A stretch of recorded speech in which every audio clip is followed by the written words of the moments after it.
wa Mtume sallallahu alayhi wasallama. Kwani Mtume sallallahu alayhi wasallama kwa hadithi aliyopokea Aisha radhiallahu anha anasema kwamba Mtume anasema, man ahadatha fi amrina hadha ma laysa minhu fahuwa raddun, mwenye kuzua chochote katika dini yetu kitu ambacho hakipo, basi katika dini yetu hakitokubaliwa mbele ya Allah subhanahu wa ta'ala. Kuna baadhi ya watu wanasema haya ni mambo ya kawaida, haya ni mambo ya ada tu, hayawezi kuingizwa kwenye dini. Lakini sisi tunafahamu ya kwamba sunna ni hadiyu nabii sallallahu alaihi wasallam, ni mwongozo wa Mtume sallallahu alaihi wasallam, ni maisha aliyoyaishi Mtume sallallahu alaihi wasallam. Mtume alienda Madina akakuta watu wanafanya sikukuu, wanafanya idi za kijahilia. Mtume alizipinga, akawaambia Mwenyezi Mungu amewapa badala ya hizi, akawapa Eidul Fitri na Eidul Adha. Kama ingekuwa ni jambo la ada, halifai kupigwa vita, Mtume asingewaambia mmebadilishiwa, mmepewa mbadala. Huwezi kupewa mbadala ukatumia na mbadala, haiwezekani. Kwa hiyo Mtume sallallahu alaihi wasallam akalikataa hilo, na imekuja katika mambo ya ada yanakataliwa na yanapingwa kwenye Qur'ani na hata katika hadithi za Mtume Muhammadin sallallahu alayhi wasallama. Imekuja katika sahihu Muslim ya kwamba innal yahuda kanu idha hadwatil mar'a, kwamba Mayahudi wao walikuwa mwanamke anapoingia kwenye siku zake, lam yuakiluha wa lam yujami'uhunna fil buyuti, hawali pamoja nao na wala hawakusanyiki pamoja kwenye nyumba. Mwanamke akiingia kwenye siku wanamtenga, wanamweka kando, hapiki wala haoshi. Mwenyezi Mungu Subhanahu wa Ta'ala, maswahaba baada ya kuona hayo kwa wana Mayahudi wa Madina na nini, fasaala ashabu nabiyya sallallahu alayhi wasallama, maswahaba wakamuuliza Mtume, hii vipi Mtume, unaionaje hii, imekaaje? Akasema, Mwenyezi Mungu akasema, wayasalunaka anil mahidi qul huwa adhan fa'tazilu nisaa fil mahidi wala taqrabuhunna hatta yatuhurna fa idha tataharna fa'atuhunna min haythu amarakumullah inna Allaha yuhibbu tawwabina wa yuhibbul mutatahhirin. Wanakuuliza kunako hedhi. Mwanamke akiwa kwenye hedhi, waambie hedhi ni maudhi, jitengeni katika hiyo sehemu ya hedhi, msiwaingilie wanawake wakiwa kwenye hedhi, msiwasogelee wakiwa kwenye hedhi, kwa maana ya kufanya tendo la ndoa. Kwa sababu katika hadithi Mtume akasema, isna'u kulla shay'in illa nikaha, fanyeni kila kitu na wake zenu wakiwa kwenye periodi, isipokuwa tendo la ndoa tu ndio ambalo haliruhusiwi kufanywa. Lakini kulala pamoja, kula pamoja, kushare nini, haya yote fanyeni. Na baada ya hapo wanawake wajitoharishe, kwani Mwenyezi Mungu anapenda watu wenye kutubia na watu wenye kujitoharisha, anawapenda. Wao wanalala na wanawake hata wajui kujitoharisha. Akimaliza period bado hajajitoharisha, wanaonekana imeswihi kuishi nao, kula nao. Lakini Muislamu bana ameambiwa ukitoharika unatakiwa ujitoharishe, uoge, uwe msafi. Inawezekana wao wanatembea na hedhi kila siku, au na jasho la hedhi kila siku, halijawahi kuondokaga tangu mtu amebaleghe. Kwa hiyo kuna tohara ya kihisia na kuna tohara ya kimaana. Ada hii ya Waarabu, ya Mayahudi waliokuwa nayo, akakataa Mtume sallallahu alaihi wasallam, Qur'ani kapinga. Na hata lingine wakiwa wanasema ya kwamba mtu akimwendea mke wake kwa nyuma katika tendo la ndoa atazaa mtoto makengeza. Wanawake wa Madina walivyoolewa na wanawake wa Maka, wakawa wanawanyima waume zao huko kupitia sehemu ya mtindo huu wa kupitia kwa nyuma kwa mbuzi kagoma. Qur'ani kashuka kasema, nisaukum harithul lakum fa'atu harithakum anna shi'tum, wake zenu ni mashamba yenu, yaendeeni mashamba yenu kwa mtindo wowote mnaotaka. Alimuhimu iwe ni sehemu ya kupanda mbegu. Kwa hiyo iwe ni mbuzi kagoma, iwe ni kuchuma mchicha, iwe ni kwa miguu mitatu, iwe ni kwa miguu minne, iwe ni kwa namna yoyote ile, jaiz, ni jambo ambalo linafaa. Kwa hiyo hii ni ada Mayahudi walikuwa wanaona haifai. Qur'ani kasema hilo kwenye Uislamu halipo. Siwanyime watu starehe. Sasa leo watu wanasema ya kwamba hii ni ada. Ada imejengwa na itikadi iliyoko ndani. Unaitakidi alafu unajenga kauli, unajenga matendo, unaanza kujizuia baada ya kuingiza kitu hicho katika moyo wako. Kwa hiyo ndugu yangu Muislamu, jua ya kwamba kusherehekea sikukuu hizi si za kwetu. Sikukuu zetu zimebainishwa na Mtume Muhammadin sallallahu alayhi wasallama, na ndio kiumbe bora, na ndio kiongozi bora, na ndio mwalimu bora anayefaa kutuelekeza na kutuongoza. Lau kana fihi khairan, kama kungekuwa na khairi basi angetuelekeza Mtume Muhammadin sallallahu alayhi wasallam. أقول قولي هذا أستغفر الله العظيم لي ولكم فاستغفروه إنه هو الغفور الرحيم وهو البر الكريم.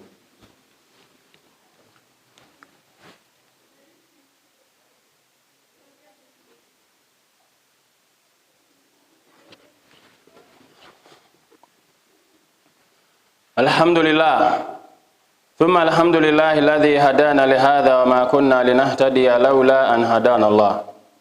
Wassalatu wassalamu ala ashrafil anbiya'i wal mursalin sayyidina Muhammadin wa ala alihi wa sahbihi wa sallama, amma ba'd. Ahiba, baada ya kufahamu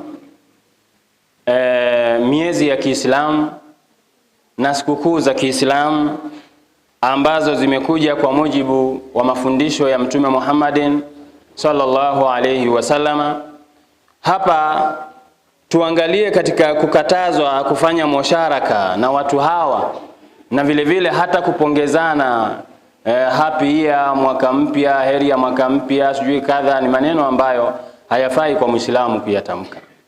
Wewe mwaka mpya hujauona, unatoa pongezi ya nini? Na hata kama kungekuwa kunahitaji pongezi, Mtume sallallahu alayhi wasallama angetuelekeza, kwani Mtume hajaacha kitu katika dini hii isipokuwa ametuelekeza. Kukatazwa ni kutokana na tahadhari zifuatazo, mambo yafuatayo. Moja katika hayo mambo ni kauli ya Mwenyezi Mungu Subhanahu wa Ta'ala, asema waddu law takfuruna kama kafaru fatakununa sawaa.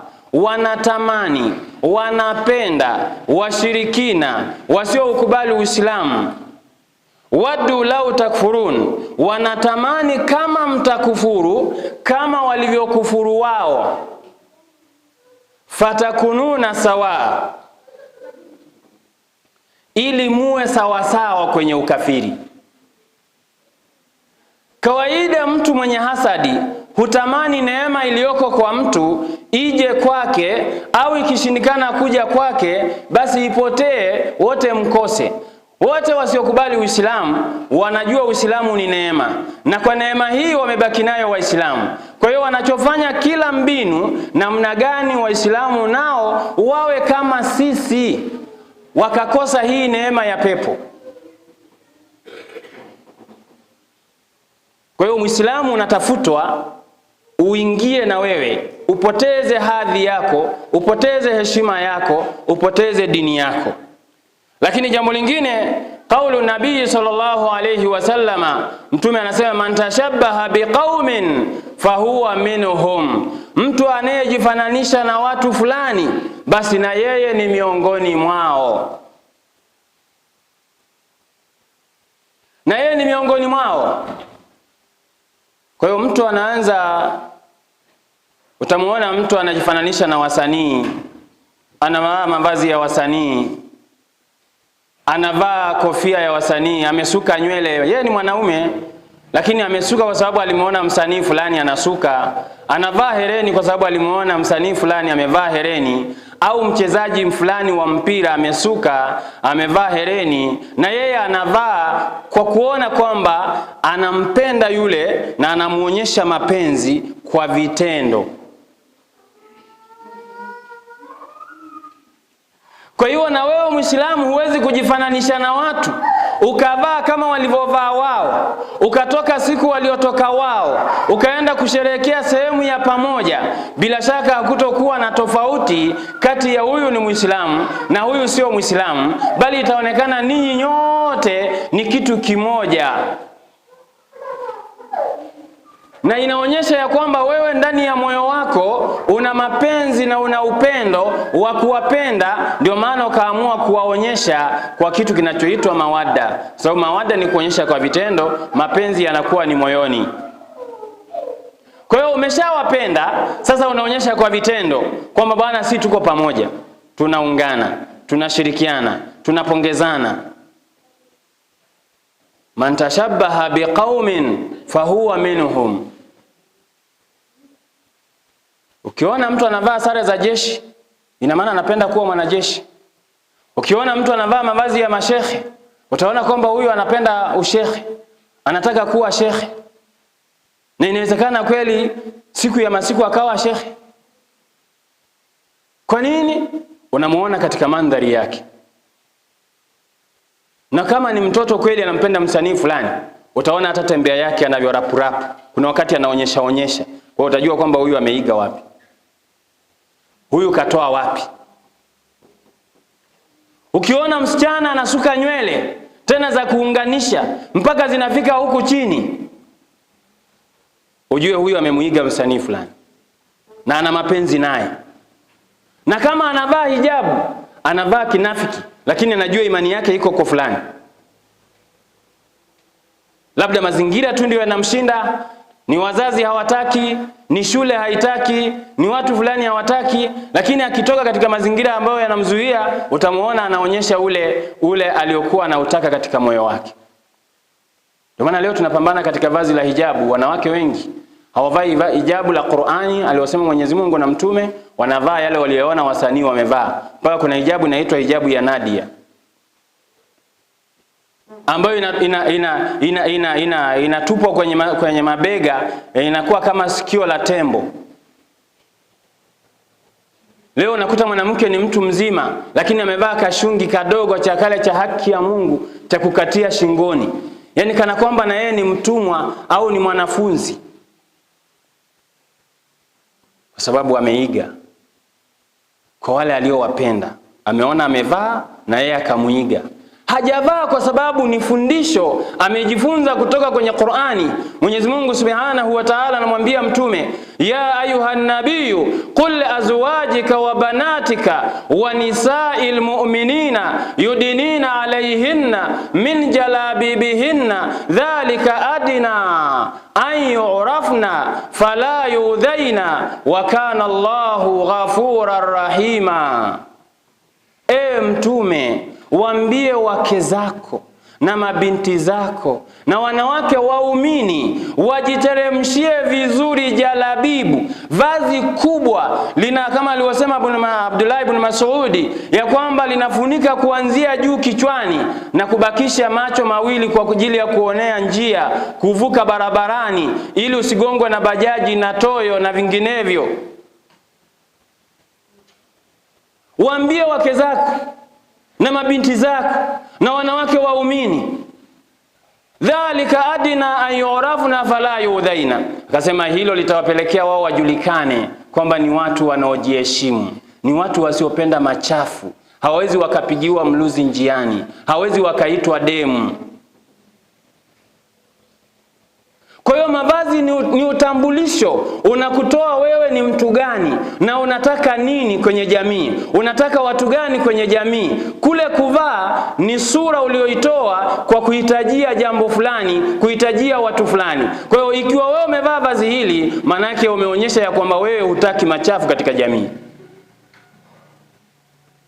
Utawaona wanawake siku hiyo ya sikukuu inayoitwa ya mwaka mpya, mabinti wa Kiislamu, utawaona wengine wametinga masuruali, wamevaa masuruali ya jinsi yaliyokaba bodi. Maana wanasema mwanamke ni bodi, anataka aonyeshe bodi yake, vitu vyake akitembea vinatikisika kama vile matofali, anaona hii ndio size. Je, huyu ni kweli ameshikamana na Qur'ani na Sunna? Je, huyu mwanamke ana mapenzi na Qur'ani na Sunna?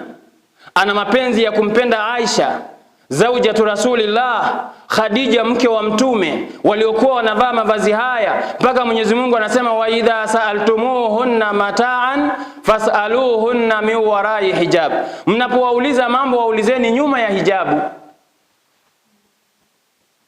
Wanawake wa kisalafi, wanawake wema walisifika kwa kuvaa mavazi haya ambayo yanawafunika, yanawastiri. Na thamani ni kufunika. Kitu kizuri kinafunikwa, kitu kibaya kinaachwa wazi. Samaki aliyowekwa kwenye friza na aliyowekwa juu ya meza, aliye salama ni aliyo kwenye friza, lakini aliyowekwa kwenye meza, samaki mbichi, inzi wanapita, mende wanapita, atakuja paka ataondoka naye, ataenda kumlia mbali.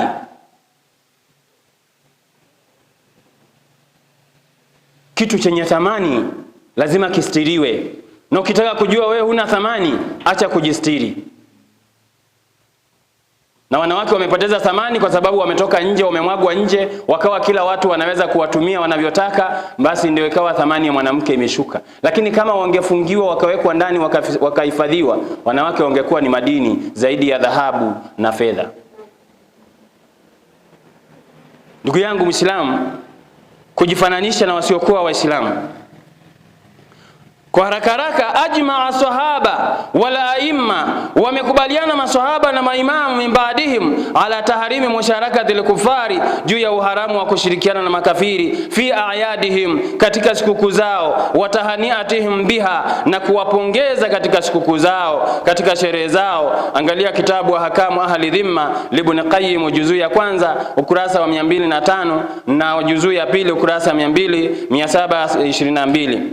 Kadhalika qala Umar ibn Khattab radiyallahu anhu, ijtanibu a'da Allahi fi idihim, jiepusheni na maadui wa Mwenyezi Mungu katika idi zao, katika sikukuu zao, kwa sababu linaweza likashuka balaa wakati wowote. Watu ambao wanalaaniwa, laana zinawashukia, wewe unaungana nao, wewe unashirikiana nao. Je, Mwenyezi Mungu akikasirika akaamua kushusha lolote, utapona?